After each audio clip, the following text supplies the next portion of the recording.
আজি আলোচনা কৰোঁ আহক আমাক সততে খেলিমেলি লগাই থকা দেন আৰু দেন এই শব্দ দুটাৰ বিষয়ে আসলতে কথাটো এনেকুৱা হয় মই যেহেতু গ্ৰুপসমূহৰ ক্লাছ প্ৰায় একেটা সময়ৰ পৰাই আৰম্ভ কৰোঁ গতিকে গ্ৰামাৰৰ ক্লাছ যিসকলে লয় তেওঁলোকৰ পাঠ্যক্ৰম বা বিষয়বস্তু প্ৰায় একে সময়তে আগবাঢ়ি গৈ থাকে মোৰ এনেকুৱা হয় যে আটাইকেইটা গ্ৰুপতে যেন মই একেখিনি কথাই পঢ়ুৱাই আছোঁ সময় হাল সলনি কৰি কৰি তেনে ধৰণৰ হয় আৰু সেইটো হোৱাৰ ফলত আসলতে কিছুমান কথাৰ সুবিধাও হয় যে ছাত্ৰ ছাত্ৰী শিক্ষাৰ্থী বন্ধু বান্ধৱীসকলে কোনবিলাক কথা ভুল কৰে কোনবিলাক কথা তেওঁলোকৰ বেছি খেলিমেলি হয় এই সমস্যাবিলাকৰ মিলখিনি মই দেখা পাওঁ বা অনুভৱ কৰিবলৈ মোৰ বাবে সহজ হয় একেটা সময়তে যেহেতু সকলোকে মই একেখিনি কথাই পঢ়ুৱাই থাকোঁ গতিকে তেওঁলোকৰ সমস্যাসমূহৰ মিল কোনখিনিত আছে সেইখিনি আৱিষ্কাৰ কৰিবলৈ মোৰ বাবে সহজ হয় অলপ দিনৰ আগতে মই গ্ৰামাৰৰ যিখিনি ক্লাছ আছিলে আটাইকেইটা গ্ৰুপতে প্ৰায় একে সময়তে ডিগ্ৰীজ অফ কম্পেৰিজন পঢ়ুৱাই শেষ কৰিছোঁ আৰু তাত মই দেখিছোঁ যেতিয়া মই কম্পেৰেটিভ ডিগ্ৰীৰ কথা কৈছোঁ আগতেও সেই কথাটো মই লক্ষ্য কৰিছোঁ কিন্তু এতিয়া যেহেতু মোৰ লগত বেছি শিক্ষাৰ্থী জড়িত হৈ আছে গতিকে মই কথাটো বেছি লক্ষ্য কৰিছোঁ যেতিয়া মই কম্পেৰেটিভ ডিগ্ৰীৰ কথা কৈছোঁ তেতিয়া মই দেন শব্দটো কৈছোঁ দুটা বস্তুৰ মাজত কম্পেয়াৰ কৰিবলৈ বা তুলনা কৰিবলৈ তেতিয়াই তেওঁলোকে কিন্তু এই দেন শব্দটো প্ৰায় সংখ্যকেই ভুলকৈ লিখিছে তেওঁলোকে তুলনা কৰিবলৈ লিখিব লাগে THAN দেন কিন্তু তেওঁলোকৰ প্ৰায় সংখ্যক বুলি ক'লেও ভুল নহ'ব THEN দেন লিখে মই চেষ্টা কৰিছোঁ তেওঁলোকক শুদ্ধৰাই পেলাই অৰ্থটো ক'বলৈ শুদ্ধৰাই দিয়া হয় তেওঁলোকেও কৈছে তেওঁলোকৰ আগতেও ভুল হয় শুদ্ধৰাই দিয়া গৈছে কিন্তু অৰ্থবিলাক ভালকৈ স্পষ্ট নোহোৱাৰ বাবে সেই ভুলটো তেওঁলোকে পুনৰাই কৰি আছে গতিকে মই ভাবিলোঁ যে মোৰ লগত সংযুক্ত নোহোৱা কাৰোবাৰো হয়তো এই শব্দ দুটাৰ মাজত খেলিমেলি লাগি থাকিব পাৰে গতিকে আজি পাতো আহক আমাক খেলিমেলি লগোৱা এই শব্দ দুটাৰ বিষয়ে THAN দেন এই শব্দটো আমি যেতিয়া ইংৰাজীত দুটা বস্তুৰ মাজত তুলনা কৰোঁ তেতিয়া ব্যৱহাৰ কৰোঁ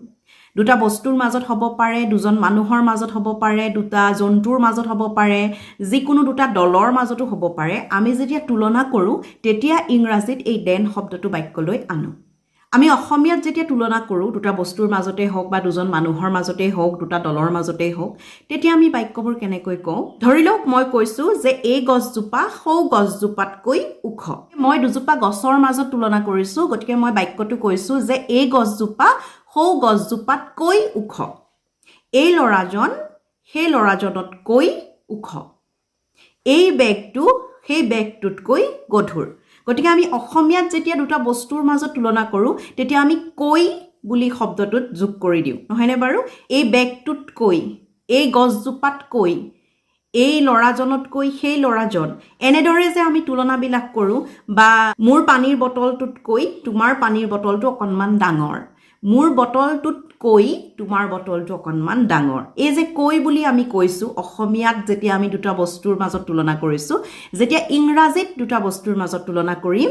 সেই ঠিক একেধৰণৰ অৰ্থৰ বাবে আমি এই দেন শব্দটো ব্যৱহাৰ কৰোঁ মই যদি কৈছোঁ যে এই বেগটো সেই বেগটোতকৈ গধুৰ অসমীয়াত কওঁতে মই কি কৈছোঁ এই বেগটো সেই বেগটোতকৈ গধুৰ ইংৰাজীত আমি কি বুলি কম দিছ বেগ ইজ হেভিয়াৰ দেন ডেট ওৱান গতিকে আমি ইংৰাজীত যেতিয়া দুটা বস্তুৰ মাজত তুলনা কৰোঁ তেতিয়া এই দেন শব্দটো আনো আৰু দেন শব্দটোৱে ঠিক অসমীয়া সেই কৈ অৰ্থটো প্ৰকাশ কৰে আমুক আমুকত কৈ সেইটো অৰ্থ প্ৰকাশ কৰে আমি সাধাৰণতে কম্পেৰেটিভ ডিগ্ৰী যেতিয়া পঢ়োঁ অধ্যয়ন কৰোঁ তেতিয়া আমি বাক্যবিলাক পাওঁ নহয় জানো Rahul is smarter than Pritam Reena is more intelligent than Bina Hari is stronger than Ram এনেকুৱা ধৰণৰ বাক্যবিলাক পাই থাকোঁ সেই যে দেন কৈছোঁ সেই দেনটো THAN দেন যেতিয়া আমি ইংৰাজীত দুটা বস্তুৰ মাজত বা দুজন মানুহৰ মাজত তুলনা কৰোঁ তেতিয়া এই THAN দেন এই শব্দটোহে ব্যৱহাৰ কৰোঁ আনটো শব্দ THEN দেন এই দেন শব্দটোৱে আকৌ এটা সময়ৰ ধাৰণা প্ৰকাশ কৰে বা কেতিয়াবা কোনোবা ক্ষেত্ৰত কিবা চৰ্ত সাপেক্ষ কিবা এটা কথাৰ ক্ষেত্ৰত কিবা এটা ফলাফলৰ কথা কয় বা এটা একাধাৰে কৰি অহা কিছুমান কামৰ ক্ষেত্ৰত সিকুৱেন্সৰ ক্ষেত্ৰত এই দেন শব্দটো ব্যৱহাৰ কৰোঁ সময়ৰ ক্ষেত্ৰত THEN দেন কেনেকৈ ব্যৱহাৰ হয় বৰ্তমান বুলি ক'লে আমি নাও বুলি কওঁ এতিয়া তেতিয়া বুলি ক'লে আমি দেন বুলি কওঁ মই এতিয়া কৰোঁ নাও আই ডু মই তেতিয়া কৰিছিলোঁ দেন আই ডিড গতিকে এতিয়া তেতিয়া যিটো সময়ৰ ধাৰণা গতিকে নাও বুলি আমি ইংৰাজীত কওঁ এতিয়া আৰু নাওৰ বিপৰীতটো হৈছে দেন গতিকে তেনেধৰণে সময়ৰ ক্ষেত্ৰত আমি দেন শব্দটো ব্যৱহাৰ কৰোঁ THEN দেন তেতিয়া বুজায় সিকুৱেন্স যে এটাৰ পিছত এটা আমি কাম কৰিছোঁ বা ইটোৰ পিছত সিটো কাম এটা হৈছে তেনেধৰণৰ ক্ষেত্ৰত ধৰি লওঁ মই প্ৰথমতে মোৰ হোমৱৰ্ক শেষ কৰিলোঁ তাৰ পিছত মই বজাৰলৈ গ'লোঁ I finished my homework then I went to the market যে মই কামখিনি ঘৰৰ কামখিনি বা মোৰ ঘৰুৱা কামখিনি মই শেষ কৰিলোঁ তাৰ পিছত মই বজাৰলৈ গ'লোঁ সেই সিকুৱেন্সটোৰ ক্ষেত্ৰত আমি THEN then শব্দটো ব্যৱহাৰ কৰোঁ কেতিয়াবা কি হয় কিছুমান শৰ্ত সাপেক্ষ কথা ধৰি লওক যদি বৰষুণ দিয়ে তেনেহলে আমি উলাই নাযাওঁ বা যদি বৰষুণ নিদিয়ে তেনেহলে আমি উলাই যাম এই তেনেহলে বা তেতিয়া হলে যেটো আমি অসমীয়াত কথা ক'লে কওঁ সেই ক্ষেত্ৰত ইংৰাজীত তেনেধৰণৰ অৰ্থ প্ৰকাশ কৰিবলৈ আমি THEN then শব্দটো ব্যৱহাৰ কৰোঁ if it rains then we will not go to the market যদি বৰষুণ আহে বা বৰষুণ দিয়ে তেনেহলে আমি বজাৰলৈ নাযাওঁ এই তেনেহলে বা তেতিয়া হলে বুলি যে আমি অসমীয়াত কওঁ সেই কথাটো ইংৰাজীত এই then শব্দটোৱে ধুনীয়াকৈ প্ৰকাশ কৰে if it rains যদি বৰষুণ দিয়ে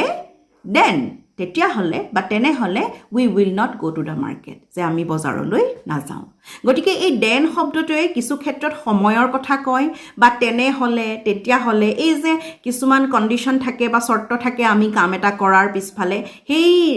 ফলাফলটোৰ ক্ষেত্ৰত সেই then শব্দটো আহে আৰু লগতে এই সিকুৱেন্সটো মই যেটো ক'লো যে প্ৰথমতে মই এটো কৰিলোঁ তাৰ পিছত মই হেতু কৰিলোঁ first I did this then I did that যে প্ৰথমতে মই এটো কৰিলোঁ তাৰ পিছত মই হেতু কৰিলোঁ যেনেকৈ ক'লো I finished my homework then I went to the market যে মই প্ৰথমতে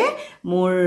ঘৰুৱা কাম শেষ কৰিলোঁ তাৰ পিছত বজাৰলৈ গ'লো গতিকে আজিৰ পৰা আশা কৰিছোঁ আপোনালোকৰ এই খেলিমেলি লাগি থকা শব্দ দুটা অকনমান স্পষ্ট হৈছে আৰু বিশেষকৈ শিক্ষাৰ্থী ছাত্ৰ ছাত্ৰী যিসকলৰ খেলিমেলি লাগে আৰু ডিগ্ৰীজ অফ কম্পেৰিজনত এই শব্দটো আহিয়ে থাকে THEN গতিকে আশা কৰিছোঁ তোমালোকৰ যিসকলৰ খেলিমেলি লাগি আছিল অকনমান স্পষ্ট হৈছে অন্ততঃ যিসকলে এই আলোচনাটো চাইছা শিক্ষাৰ্থী বন্ধু বান্ধৱী আজিৰ পৰা এই খেলিমেলিটো দূৰ কৰিবলৈ চেষ্টা কৰিব বুলি আশা কৰিছোঁ পৰৱৰ্তী আলোচনাত আকৌ লগ পাম ধন্যবাদ